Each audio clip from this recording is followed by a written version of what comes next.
Já é carnaval. Segundo a Rio Tour, a maior festa popular do país vai reunir esse ano na cidade do Rio cerca de 1 milhão de turistas. É possível produzir uma festa sem lixo? Vamos saber mais sobre isso no Rio em Foco, que começa agora. Vem com a gente.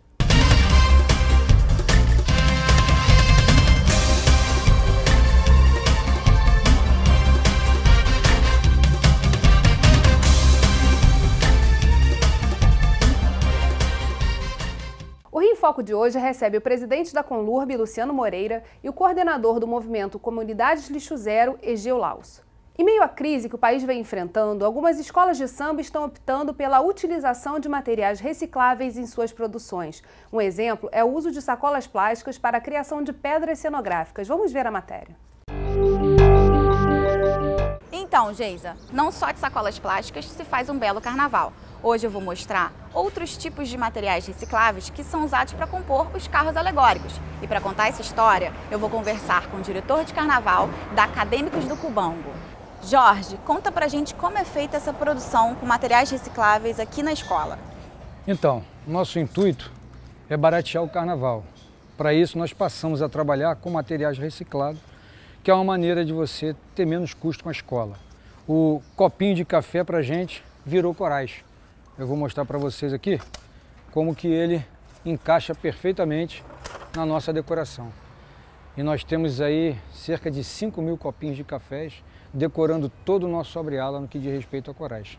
Todo o processo é feito lá atrás, quando o carnavalesco escolhe um enredo e passa para a gente o tipo de material que ele precisa. A partir desse momento, eu começo a selecionar aquilo que a gente pode trabalhar com reciclado ou não. As fantasias de desfiles, o que a gente faz? A gente pede para o componente despachar isso no caminhão no final dos desfiles. Essas fantasias são ensacadas e eu começo contato com as escolas fora do Rio. Eu tenho esse ano a escola de Curitiba, que comprou a alegoria com a gente. Eu fiz recurso e esse recurso eu apliquei dentro do barracão. Você pode ver que aqui eu tenho outra alegoria, que eu também usei material reciclado. Agora é importante mostrar que você depois, quando acaba o carnaval, você vem aqui e recolhe pecinha por pecinha para guardar, porque isso aqui custa caro. Como é que você faz esse processo? Cada caixinha dessa de espelho aqui custa R$ 2.500. Então a gente ajunta para usar no próximo carnaval. Tem uma maneira certa de embalar, tem um papel amanteigado a qual a gente esconde o espelho para que ele não perca esse brilho. E a partir daí, no outro próximo carnaval, a gente vai estar com ele aqui de novo, com certeza. Vamos conhecer agora outro carro com outro tipo de material reciclável.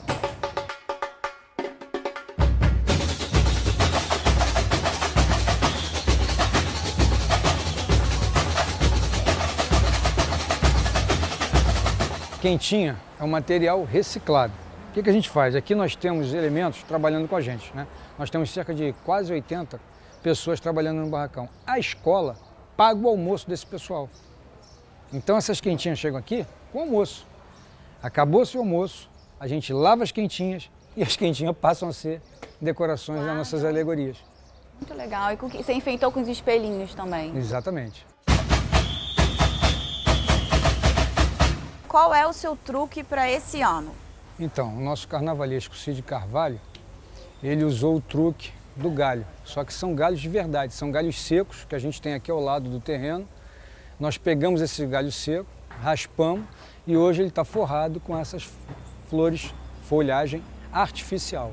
Mas toda a galhada que você está vendo aí, todos esses galhos forrados, são galhos secos naturais. O lixo pode vir a riqueza e a prova disso é que a gente está fazendo um grande carnaval com lixo, com parte reciclada. E isso é bom para a conscientização que o ser humano tem que saber que a gente pode aproveitar o lixo de uma forma adequada. Esse é o exemplo de uma das escolas que a gente pôde visitar e ele usa o que ele produz, o próprio lixo que ele produz na escola para fazer as alegorias de carnaval. Mas a gente vai conversar aqui nesse programa sobre outro tipo de lixo, que é o lixo que os blocos produzem, que assim, após uma festa grandiosa como o carnaval, a gente acaba vendo no chão no dia seguinte desses grandes eventos. Qual é a quantidade de lixo que a Conlurb calcula que seja produzido nesse período, durante a festa de carnaval? Carnaval? Ano passado, a gente produziu, durante o carnaval todo, 1.130 toneladas de lixo. A gente acredita que esse ano o número vai ficar bem próximo desse número, né? Principalmente porque, em função da crise econômica, a gente acredita que muita gente deixou de viajar para o exterior para curtir o carnaval dentro do próprio país, e o Rio de Janeiro é uma das principais fontes de inspiração para passar o carnaval. E como é a logística que está por trás desses eventos para recolher esse lixo com mais rapidez? A gente trabalha desde dezembro, já vem trabalhando com a Rio Tour para identificar todos os blocos que são oficialmente autorizados pela Rio Tour para trabalhar, para fazer o carnaval. E em função de uma priorização de acordo com a quantidade de pessoas que vão estar presentes nesses blocos, a gente faz uma programação também de ter uma equipe sempre no final desses blocos, para assim que acaba o bloco, começar o processo de limpeza. Agora, por que é tão difícil a gente ver exemplos como esse dessa escola de samba, que a gente apresentou aqui, da Acadêmicos do Cubango, se repetir em outros blocos menores, em eventos em que a gente podia ter uma reutilização maior dos materiais produzidos, até pelo próprio movimento, né, do evento? Talvez porque os blocos, na verdade, eles existam de uma maneira mais improvisada e, portanto, não tem uma estrutura que permitiria a coleta anterior desse material, embora agora, por exemplo, os blocos da região portuária já estão com essa preocupação. Então, no início da produção das alegorias, das fantasias, já começa a acontecer isso. Então, acho que as coisas vão mudando a partir do momento que os próprios blocos adquirem algum nível de organização, essa consciência vai aumentar, sem dúvida. E como é feito o trabalho do Comunidade Lixo Zero? Comunidade Lixo Zero trabalha, como o nome diz, nas comunidades, mas evidentemente que um bairro é uma comunidade também. E a gente acha que, para além da conscientização geral, da conscientização maior, você precisa de conscientizações locais. Tem que trabalhar inserido nos territórios. E a base é a educação? Essa é a função.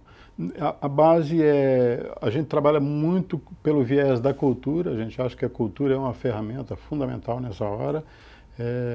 E aí, enfim, a linha de idade geral, começa com crianças, tem o pessoal de meia idade, tem os mais velhinhos. Enfim, é uma necessidade de todo ser humano hoje, né? Não tem mais como fugir disso. E como esses programas funcionam? São ONGs que organizam as associações de moradores? Como é que esses projetos estão espalhados pela cidade? Eu acho que a gente poderia dividir em grupos que a gente chama de coletivos, que são grupos improvisados, que se unem porque sentem necessidade dessa mudança, e ONGs também. Então, não é só os grupos mais organizados, as ONGs estabelecidas que estão nessa batalha. São movimentos, principalmente desses coletivos, de uma dúzia de pessoas que começam a realizar esse tipo de atividade. Na linha da redução, reutilização e reciclagem do material. Conscientização, principalmente, eu acho que é o mais forte, mas reciclagem sim, reutilização sim, coleta, isso é fundamental. Então houve um movimento que talvez para esse carnaval ainda não tenha se conseguido, mas a partir do próximo sim, de os blocos todos, de alguma maneira, haver um projeto de coleta desse material que é colocado depois para reutilização. Né? Agora, é importante aqui fazer essa distinção para a gente fechar o bloco entre o movimento Lixo Zero e o programa Lixo Zero, que é o programa que a Prefeitura toca aqui na cidade do Rio. Qual é o foco desse programa? O foco do programa Lixo Zero sempre é fazer a conscientização da população com relação ao descarte correto do seu lixo nos recipientes, seja dos containers, seja das papeleiras. Quem joga lixo no chão acaba sendo multado. Infelizmente, a forma que a gente entende que para tentar coibir esse tipo de hábito é fazer a punição via multa. A gente vai conversar um pouquinho mais sobre isso no próximo bloco, não saia daí. Rio em Foco aqui, política e economia caminham juntas.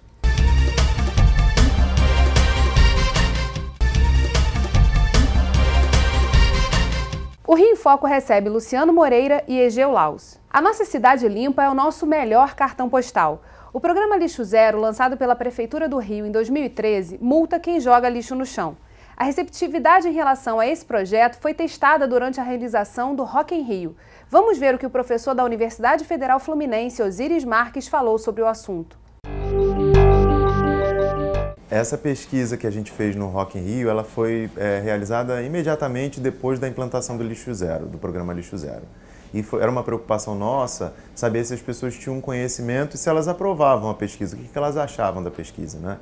E aí a gente perguntava para elas se elas conheciam o programa Lixo Zero E 68% disse que sim, e o restante disse que não conhecia, porque tinha sido acabado de ser implementado. Mas apesar de não conhecerem, cerca de 98% aprovava o programa, né? E mais ou menos a mesma quantidade dizia que gostaria que o programa fosse implementado na sua cidade. A repercussão positiva da lei inspirou e já gerou esse movimento de replicação no resto do país. O ex-senador Pedro Taques apresentou um projeto que já foi aprovado pelo Senado e que agora está em discussão na Câmara de Deputados. Quer dizer, o povo quer ser multado, né? Por que não trabalhar também? Quer dizer, o que a gente pode trabalhar em parceria com a multa em relação à educação? No caso, a dupla, né, do agente da Conlurb mais o guarda municipal, claro que ele também aproveita o momento em que ele não está multando ninguém de fazer um processo de orientação. Então, intensificar cada vez mais essa questão de conscientizar a população e aí em todas as esferas de comunicação para que o cidadão realmente descarte de forma correta ou leve seu lixo para casa, se não tiver uma lixeira disponível para fazer esse descarte. E ampliar também esse movimento para que a própria sociedade tome a frente disso, né, Gil? Sem dúvida. Eu coloco o exemplo de uma ONG, um pequeno coletivo de Rio das Pedras, coordenado pela Florêncio, que conseguiu juntar as crianças com apitos e as crianças saem por Rio das Pedras e cada vez que o lixo é jogado indevidamente por alguém, a criança nota e apita e vai até lá conversar. Então as próprias crianças estão fazendo um trabalho que é fundamental de conscientização, né? De educação, né? As crianças educando os adultos, isso é importante. E em relação a resultados desse programa, é possível já apurar, quer dizer, o retorno disso? A gente vem percebendo que alguns bairros onde a gente intensifica, tem a fiscalização permanente, em algumas áreas a gente está tendo uma redução do número de infrações. E como é feito esse desenho e a escolha dessas áreas? São as áreas com maior densidade de tráfego durante a semana, né? Uhum. Então, um bairro que é mais dormitório, ele tem a gente atua mais por blitz, de acordo com a programação. Mas os bairros mais populosos, centro da cidade, Tijuca, Copacabana, Madureira, Meia, são bairros que têm uma atuação mais permanente. E nesses grandes eventos que mobilizam a cidade, há um aumento do efetivo de fiscais na rua? Sim, a gente faz um remanejamento de algumas áreas, né, principalmente das áreas de blitz, a gente traz para um efetivo para trabalhar de forma mais intensa nesses grandes eventos.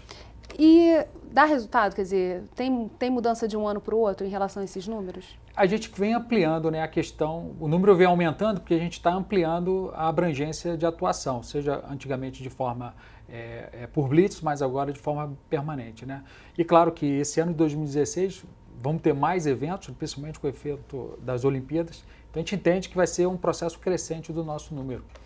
Só para você ter ideia, esse ano, nesse dezembro até agora janeiro, a gente já está com 30% mais de autuações com relação ao lixo zero. E qual é o custo de uma multa como essa? Uma multa é de R$ 185, mas o cidadão que vai urinar na via pública, a multa é de R$ 510. O apelido dos mijões, né? Agora, falando sobre essa questão da ampliação, quer dizer, da movimentação da sociedade para trabalhar também nesse processo de ensino, de educação, para não jogar o lixo no chão. O que a gente tem mais de exemplos, Egeu, que você acha que precisam ser ampliados aí? Eu acho que não só a educação, mas principalmente nas comunidades, o que está se tentando deixar claro é que tratar o lixo, recolher, reciclar, é uma fonte de renda muito grande. A gente enterra como lixo 8 bilhões de reais por ano. Isso é 1/3 do Bolsa Família, por exemplo, ou do Minha Casa Minha Vida. Então você está jogando dinheiro fora com material que você podia reaproveitar. Então isso está fazendo mudar um pouco, né? Então não trata-se simplesmente de educação porque vamos salvar o planeta, porque a gente realmente está jogando dinheiro fora. E as comunidades começam a perceber isso e trabalhar nessa direção. Como é que está esse programa de coleta seletiva por parte da Conlurb? A gente veio acompanhando no Rio em Foco alguns anos atrás, a gente fez o programa falando daquelas centrais de recolhimento, de separação. Isso está em andamento, está funcionando? Tem. Hoje a gente tem uma central de triagem, que ela está em Irajá, e temos uma em Bangu, uma precária. Só que a gente está fazendo toda uma nova central de triagem em Bangu, e a partir, acho que até o final de março, a gente está inaugurando ela. Então, vamos ter 2 centrais de triagem que recebem os lixos que são coletados por 17 caminhões da Conlurb de coleta seletiva. Então, basicamente, em alguns bairros da cidade, nós temos 17 caminhões fazendo um roteiro de coleta seletiva, e todo esse material é disponibilizado para essas 2 centrais. E aí, o que acontece nessas centrais? Essas centrais, elas são independentes, e elas comercializam, eles fazem a separação e fazem toda a comercialização desse lixo reciclado para empresas que utilizam desse material. Talvez aí seja o momento que as comunidades podiam se articular para que E eu acho que isso podia ser feito em regiões muito menores do que as grandes regiões, né? Por exemplo, na região portuária está faltando isso.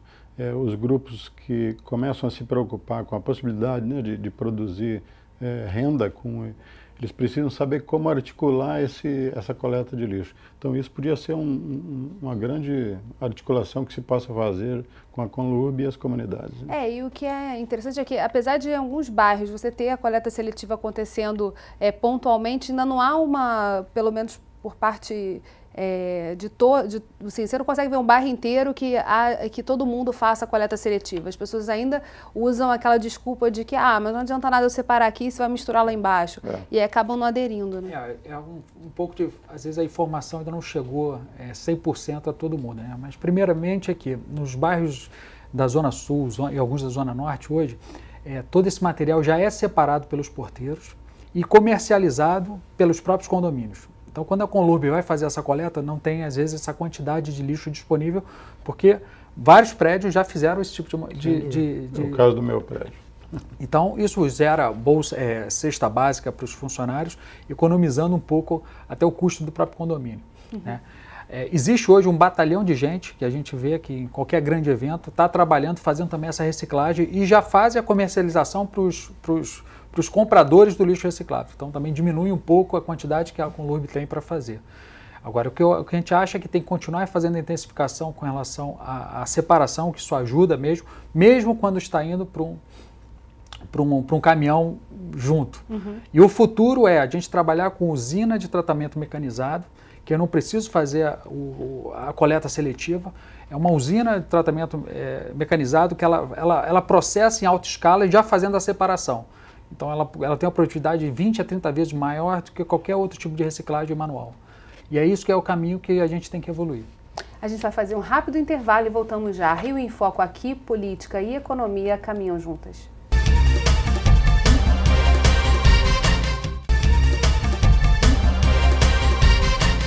Ainda há um longo caminho para ser percorrido para a construção de uma cidade sustentável. Imagens muito recentes do dia seguinte do Réveillon e da inauguração do Museu do Amanhã na Praça Mauá mostram que as pessoas ainda jogam muito lixo no chão. No Ano Novo, só na praia de Copacabana foram recolhidas 694 toneladas de resíduos, sendo que destes, 48 toneladas podiam ser recicladas, segundo a Conlurb. É uma quantidade de resíduos muito grande, né? Sim, 48 toneladas foi o que a gente coletou dentro dos nossos containers e nas nossas centrais de triagem ali em Copacabana, né? Porém, o volume que foi comercializado, que foi recolhido por outros coletadores foi muito maior. A gente não consegue ainda mensurar qual é esse quantitativo que foi recolhido por esses catadores que operam, principalmente nos grandes eventos do Rio de Janeiro. E que já estão reconhecendo também o valor desse material, quer dizer, que já estão vendo ali o dinheiro no chão para ser recolhido, né? Qual é a saída? Quer dizer, como é que a gente caminha para ter? Primeiro, os eventos que não se vendo tanto lixo no chão, porque isso é uma coisa que chama a atenção, por exemplo, dos turistas, né? Uma cidade limpa, uma cidade suja, qual é a percepção desses turistas e dos próprios habitantes da cidade? E a outra, como é que a gente faz para que esse processo de educação se consolide de forma mais organizada? A Conlurb vai intensificar, a gente já está trabalhando com a Secretaria Municipal de Educação, para que a gente consiga um espaço dentro do currículo do ensino fundamental para justamente inserir alguns ensinamentos com relação a essa educação, principalmente com relação ambiental. Esse é um dos aspectos. O segundo é a gente vai utilizar um pouco os nossos outdoors, que são os containers e as papeleiras, para que nas próximas levas de compra que nós tivemos desses equipamentos, a gente colocar algumas mensagens que possam, na medida que o cidadão está todos os dias passando em frente àquela papeleira, aquele container, ele vai ter uma mensagem que vai remeter ele a essa conscientização ambiental. Fala-se muito dessa questão da não disposição. As pessoas falam, jogo no chão porque eu não tenho lixeira próxima. Isso é um fato? Quer dizer, há deficiência em alguns bairros ou que a Conlurb está olhando de forma mais focada? Sim, a gente tem hoje uma pesquisa que chama-se Índice Padrão de Limpeza, em que a gente consegue mapear todos os meses, mês a mês, como é que está o índice de limpeza desse bairro. E a gente confronta esse índice de padrão de limpeza com uma pesquisa de satisfação do cidadão. A gente compara sempre como é que está a satisfação do cidadão com relação à limpeza e o índice padrão de limpeza que nós fazemos a pesquisa. E com isso a gente consegue mapear, um plano de ação para atuar nos pontos onde estão os maiores problemas. A gente tem sim oportunidade de estar melhorando a quantidade de papeleiras a serem instaladas em alguns bairros, e é com esse trabalho que a gente vai fechando essas lacunas na medida que a gente está tendo que fazer a renovação desses equipamentos. O nível de vandalismo nessas papeleiras, a gente viu acontecer, quer dizer, um pouco mais atrás, quando nas manifestações você via o pessoal arrancar aquilo, jogar, queimar, etc. Isso tem acontecido de forma mais intensa ou as pessoas já estão começando a ver a importância de manter a papeleira funcionando bonitinha? A gente continua tendo problemas com vandalismo, principalmente nas papeleiras, e a gente tem também problemas com os containers, de roubo dos containers. Então a gente, às vezes, quando coloca numa região um pouco mais carente, a gente vê o processo daquele container ter sumido, foi roubado. O Egil falou aqui de um exemplo interessante, das crianças apitando quando vem lixo no chão. E é isso, assim, a questão ambiental as pessoas tomarem uma atitude diferente, elas se educarem, verem a importância daquilo, o peso que aquilo pode ter numa qualidade de vida para ela mesma. O que me parece que a grande mudança vai acontecer quando houver uma mudança ideológica, uma mudança política, que começa a acontecer. Eu acho que nas últimas décadas a noção era de que quem deveria realizar as mudanças, as melhorias, era o Estado. Agora a população começa a perceber que ela tem um papel fundamental. Isso não existia. O que existia era uma população reclamando do Estado, reclamando dos governos. Ela começa a perceber que sim, o governo tem a sua importância e tem as suas obrigações, mas a população também tem. Qualquer país com mínimo de consciência, de progresso, percebeu isso. A população começa a perceber, então, que ela tem a sua parcela de responsabilidade. E é isso que tem que começar a ser feito de todas as maneiras. E me parece que um dos eixos para que isso aconteça é via cultura. Então, os pontos todos de recolhimento maiores, você tem que fazer ações culturais, ligar a música, trazer a garotada, trazer as escolas. Acho que tem um longo caminho para ser feito, mas que a gente já começa a ver luz no final do túnel. Uma das iniciativas da Conlurb foi justamente fazer a colocação dos famosos laranjões nas comunidades. E o que a gente percebeu foi uma evolução incrível do padrão de limpeza dessas comunidades à medida que você colocou o laranjão. E uma minoria de comunidades que realmente a coisa não melhorou tanto. E a gente identificando quais são essas comunidades, a gente vai lá e faz uma campanha educacional junto com a Associação de Moradores para conscientizar. Então eu dou um exemplo muito interessante, que é ali a comunidade do Lins, ali na Grajaú Jacarepaguá, que na medida que a gente colocou os laranjões, mudou de forma drástica na questão da limpeza. É um excelente exemplo de como a comunidade aderiu ao projeto e se conscientizou, e hoje ali é uma referência de limpeza de uma comunidade, a comunidade do Lins. Para as comunidades, esses exemplos das escolas de samba são muito próximos e vão ajudar muito, porque as escolas de samba fazem parte das comunidades das periferias todas. Então, que essas informações circulem para as comunidades é fundamental para que haja essa mudança, né? Eu sou muito esperançoso que essas coisas aconteçam com muita rapidez. Houve uma época que a gente achava que a cultura brasileira, e principalmente a carioca, não ia mudar. A gente viu mudanças muito drásticas acontecer rapidamente. Eu dou o exemplo do cinto de segurança. Quando o cinto de segurança foi lançado, nunca se imaginou que ia pegar. Isso é uma coisa que não vai funcionar. Funcionou muito rapidamente. Do fumo em ambientes fechados? Também. Então, acho que a população carioca e a população do estado do Rio de Janeiro tem condições de mudar muito rapidamente. A gente vê nas ações da Baixada Fluminense, por exemplo, onde a comunidade de lixo zero começa a trabalhar com força. A população muda se ela for incentivada a realizar essas mudanças.